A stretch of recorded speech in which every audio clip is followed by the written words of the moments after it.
केंद्र सरकार द्वारा नई शिक्षा नीति लागू की गई है, जहां कांग्रेस पार्टी द्वारा जबलपुर में एक पत्रकार वार्ता का आयोजन करते हुए नई शिक्षा नीति के खिलाफ अपना विरोध दर्ज कराया गया।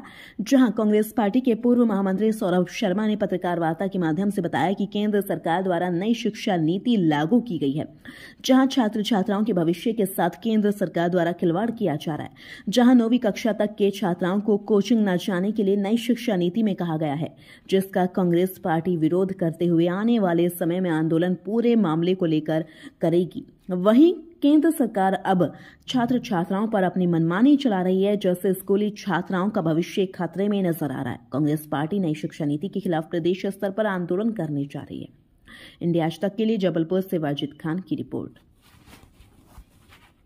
सरकार ने एक तुगलकी फरमान प्रस्तुत करके इस देश की शिक्षा नीति को, शिक्षा व्यवस्था को एक षड्यंत्रपूर्ण तरीके से कमज़ोर करने का एक तुगलकी फरमान जारी किया गया है। एक तरफ शिक्षा नीति को बढ़ावा देने की सरकार बात करती है और जब सर्कुलर जारी करती है तो उसके बीच में एक दो कंडिकाएं वो ऐसी लगा देती है जिसके पीछे षड्यंत्र की बू आती है।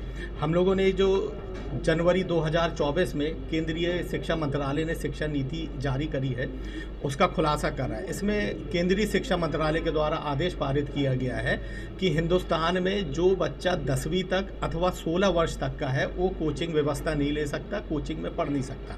आप कल्पना कर सकते हैं कि इस देश का भविष्य, इस देश का बच्चा जो कि भविष्य में चल के इस देश की ऊर्जा बनने जा रहा है, स्ट्रेंथ बनने जा रहा है, उसकी अगर आप प्राथमिकी को ही कमज़ोर करेंगे, उसकी अगर प्राइमरी को ही आप कमज़ोर करेंगे तो मैं समझता हूँ एक बहुत बड़ा षड्यंत्र है कि इस देश का बच्चा अशिक्षित रहे। और जिस तरीके से वो शिक्षित होकर देश से सवाल पूछता है, सरकार से सवाल पूछता है, सत्ता से सवाल पूछता है, तो वे सवाल पूछने के लायक ही ना बचे।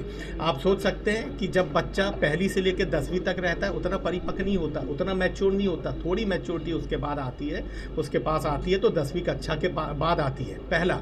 दूसरा, इस देश में गरीबी का, जिस तरीके से गरीबी से उभरने का प्रयास ये देश कर रहा है, यहाँ पर कई पीढ़ियाँ अभी भी ऐसी हैं जो 3 पीढ़ियों से गरीब रही हैं, अशिक्षित रही हैं। जैसे तैसे करके उन पीढ़ियों ने एक सामर्थ्य जुटाया, एक मेहनत करी कि हमारे आगे आने वाली जो पीढ़ी है, हम अगर अशिक्षित रहे हैं, हम अगर अभाव में रहे हैं, तो कम से कम मेहनत करके हम अपने बच्चे को अच्छी शिक्षा दिला पाएँ ताकि उसका भविष्य बन सके।